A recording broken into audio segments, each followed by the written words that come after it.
శ్రీమహాగణాధిపతయే నమః. అపార కరుణా సింధుం జ్ఞానదం శాంతరూపిణం శ్రీచంద్రశేఖర గురుం ప్రణతోస్మి ముదాన్వకం. ఆత్మీయులారా, కాంచీ కామాక్షి దేవాలయం వద్ద ఒక పూలు అమ్ముకునేటువంటి ఆమెకు ఉండేది. ఆమె పేరు కూడా కామాక్షి. ప్రతిరోజు కూడా బుట్టెడు పూలతో మహాస్వామి వారిని పాదుకలకు పూజ చేసుకునేది. ఆయన ఒకరోజు అడిగారు, ఇలా పూలు అమ్ముకుంటే నీకు ఎంత డబ్బు వస్తుంది కదా, నా పాదుకలకు ఎందుకు అలా పూలు వేస్తున్నావు అని. స్వామి, మీ పాద పూజ చేయడం కంటే అదృష్టం నాకేముంది, డబ్బు వస్తే మాత్రం అది ఎన్నాళ్ళు నా దగ్గర ఉంటుంది అని తన యొక్క ప్రేమను చాటుకుంది. ఆమె ఎప్పుడైనా సరే స్వామివారి దర్శనానికి వచ్చినప్పుడు ఆమెను ఎవరు ఆపేటటువంటి వారు కాదు.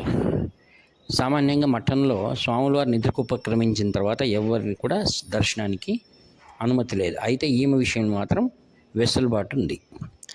ఒకరోజు నాగరాజు ఉన్నట్టంటే ఆయన రోజు వార్తలు చదివి స్వామివారి నిద్రకు ఉపక్రమించే సమయంలో వచ్చి స్వాముల వారికి విశ్లేషణగా అనేక వార్తలు వినిపించేవారు. స్వామివారి దగ్గర జానా అనే ఒక ఆమె వెల్వెట్ పాదుకలు సమర్పించేది.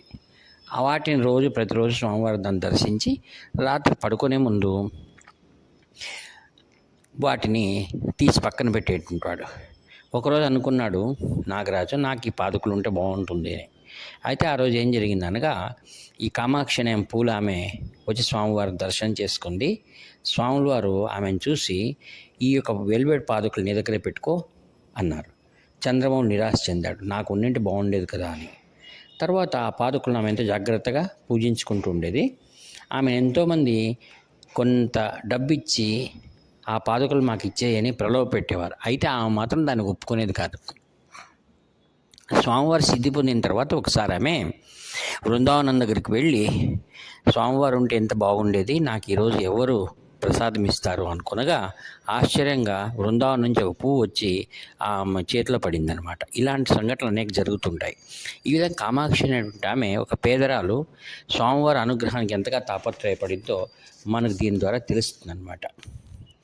హరహర మహాదేవ. ఇట్లు మీ నివర్తి నాగభూషణ్ శర్మ.